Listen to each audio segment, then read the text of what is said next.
When a silent majority allows their nation to lose its common sense, that nation is lost, and you are allowing them to take your country away from you.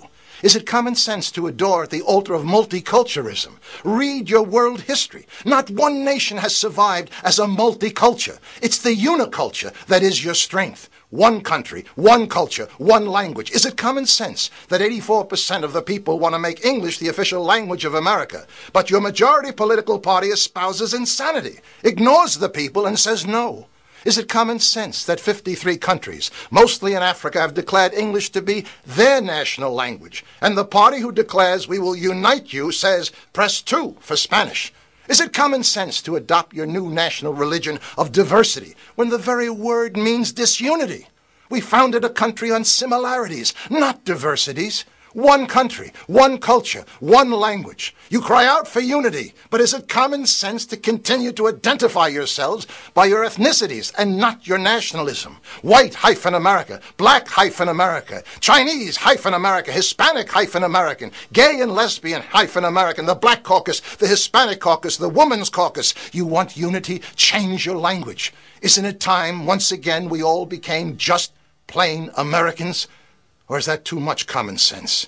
Is it your new common sense now to stand up and cheer when a presidential candidate wants to hand over the health care system to that same government who has run Social Security, Medicare, Medicaid, and 12 other entitlement programs into bankruptcy? A government bureaucracy who can't run a railroad, your airports, secure your borders, or find 15 to 20 million illegal aliens.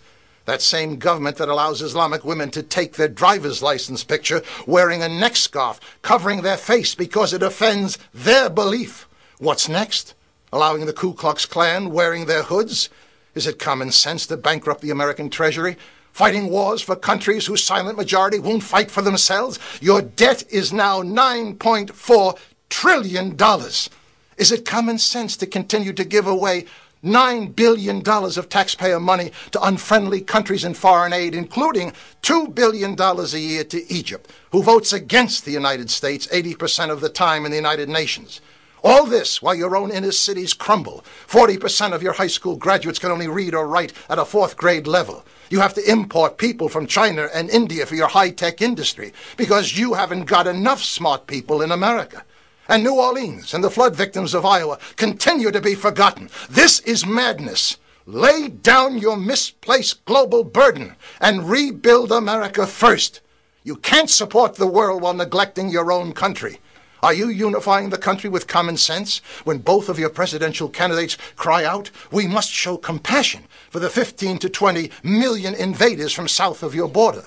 But not one word of compassion for the overburdened American taxpayer who is forced to subsidize the invaders by paying over $250 billion of their hard-earned money to establish America as the welfare department of a failed, corrupt foreign country. Are you unifying your country with common sense by sending out your utility bills and your Social Security checks in Spanish? Legal and illegal immigrants have no incentive to learn your unifying language because you make it easy for them not to assimilate.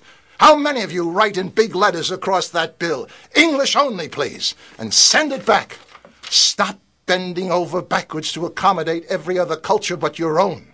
Is it common sense to allow your activist judges to ignore your history, your culture, your Declaration of Independence, and every other founding document to remove God from public life? And endowed by their creator with certain inalienable rights, their creator, not the ACLU, not the will of the atheist, or the anti-Americans that sit on the Ninth Circuit Court of Appeals in San Francisco. Separation of church and state, yes. Separation of God from public life, never intended by your founding fathers. Is it common sense that the very political party who claims to be the party of the people and shouts, we will bring change, consistently stops all common sense legislation to secure your borders, establish workplace verification, and stop taxpayer money for illegals? They call themselves progressive global thinkers. We had another word for them in 1776. We called them traitors. This happened all once before. 232 years ago, it led to revolution and thousands of dead in the streets. It will happen again unless you take back America now. Join the grassroots movement of the Second American Revolution, not of guns and violence, but pressure, pressure, pressure on your none-representing representatives who created these problems in the first place. This is the most important phone number in your democracy, the Congressional Switchboard. Pick up your phone every day, every hour if need be, and call your representatives and tell them in no uncertain language to listen to the silent majority or else be thrown out on their hindquarters. It's toll-free, and your taxes pay for it. Would you stand by and watch your family perish when you have the power to save them? Of course not. Then why are you doing that to your own country? 1-866-340-9281. Perhaps you allow all this destructive, uncommon sense out of a distorted notion of tolerance. Remember what Aristotle said, tolerance is the last virtue of a dying society. You are tolerating the behavior that is destroying you. This wine was once rich, highly desired and admired, but when you dilute it with enough water, it stops being anything. Take back America now. Choose to be part of the Second American Revolution. Pressure, pressure, pressure. No presidential candidate, no political party can save you now. Only an aroused citizenry will turn this uncommon sense around. And he or she who does nothing now is helping them to destroy America. My name is Thomas Paine, and I approve of this message. I only hope to God you will too.